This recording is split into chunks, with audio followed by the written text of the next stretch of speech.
जंगल के बीचों बीच एक खूबसूरत झील थी जहां अक्सर हिरण नन्हू और भालू भोला मिला करते थे।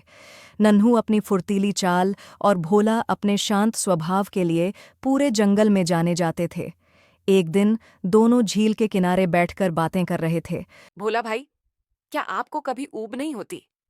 आप हमेशा इतनी देर तक गुफा में सोते रहते हैं। नन्हू, तुम्हारे जैसा फुर्तीला हिरण ऊब सकता है, पर मैं नहीं। मुझे अपनी गुफा में सुकून मिलता है। आराम करना मेरे लिए जरूरी है।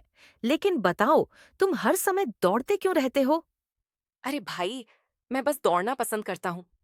तेज हवा का एहसास, पेड़ों के बीच से भागना, ये सब मुझे जिंदा महसूस कराता है। लेकिन मैं ये सोचता हूँ, तुम इतना समय अकेले कैसे बिता लेते हो?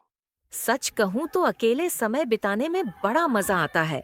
मैं गुफा में बैठकर सोचता हूँ, चीजों को समझता हूँ, कभी कभी अपने आप से बातें करता हूँ। पर हाँ, जब तुमसे मिलता हूँ तो दिन और भी अच्छा हो जाता है। वाह, तुम्हारे पास तो हर चीज का जवाब होता है। लेकिन ये बताओ, कभी कभी तुम्हें तेज दौड़ने का मन नहीं करता? दौड़ना मेरे बस की बात नहीं, लेकिन तुम्हें देखकर लगता है कोशिश करनी चाहिए। चलो, एक दिन तुम मुझे सिखाओगे। सिखाना तो मुझे भी है, पर मैं सोच रहा था, तुम्हारे जैसा धैर्य कहाँ से लाऊं? कभी कभी मेरी जल्दबाजी मुझे परेशानी में डाल देती है। देखो नन्हू, धैर्य रखना बहुत जरूरी है, लेकिन तुम्हारी फुर्ती और जोश भी कमाल की चीज है। मेरी ताकत और तुम्हारी तेजी मिल जाए तो हम दोनों सबसे बढ़िया टीम बन सकते हैं। दोनों देर तक बातें करते रहे। उन्होंने अपनी अपनी खूबियों और कमियों को समझा। धीरे धीरे दोनों ने महसूस किया कि उनकी दोस्ती में एक दूसरे की आदतें सीखने का मौका है। चलो, एक समझौता करते हैं। मैं तुम्हारे साथ कभी दौड़ने की कोशिश करूंगा और तुम मेरे साथ कभी गुफा में आराम करने की। पक्का। लेकिन अगर तुम दौड़ते हुए गिर गए, तो मैं तुम्हें उठाऊंगा। और अगर मैं आराम करते हुए ऊब गया, तो तुम मुझे हंसाओगे। एक दिन सुबह सुबह नन्हू हिरण झील के पास पहुंचा और देखा कि भोला भालू पानी के पास बैठा हुआ आसमान को देख रहा था। भोला भाई, आज आप इतने शांत क्यों हैं? क्या आसमान में कुछ खास दिख रहा है? नन्हू, मैं सोच रहा हूँ कि ये आसमान कितना बड़ा है। इसके नीचे हमारा जंगल, हमारी दोस्ती, सब कितने छोटे लगते हैं। आपके तो हमेशा बड़े बड़े ख्याल होते हैं। लेकिन हाँ, ये सही है।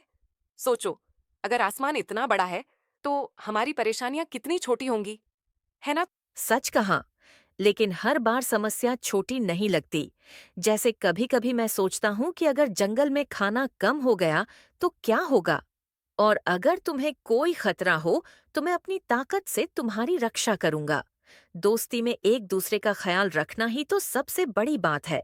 थोड़ी देर बाद नन्हू ने भोला से पूछा, भोला भाई, क्या आपको कभी डर लगता है? डर तो हर किसी को लगता है नन्हू।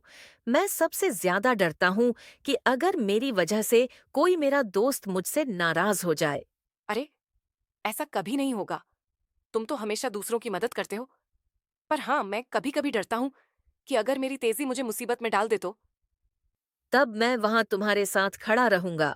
दोस्ती में डर और मुसीबतें बांटने के लिए ही तो होते हैं। सच कहूं तो तुम जैसे दोस्त के साथ मुझे कोई डर नहीं सताता।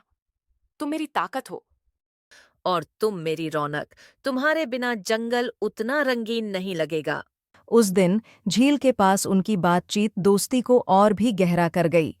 अब उनकी आदत थी कि हर कुछ दिनों में बैठकर अपने दिल की बातें करते, एक दूसरे को समझते और हंसते हंसते समय बिताते।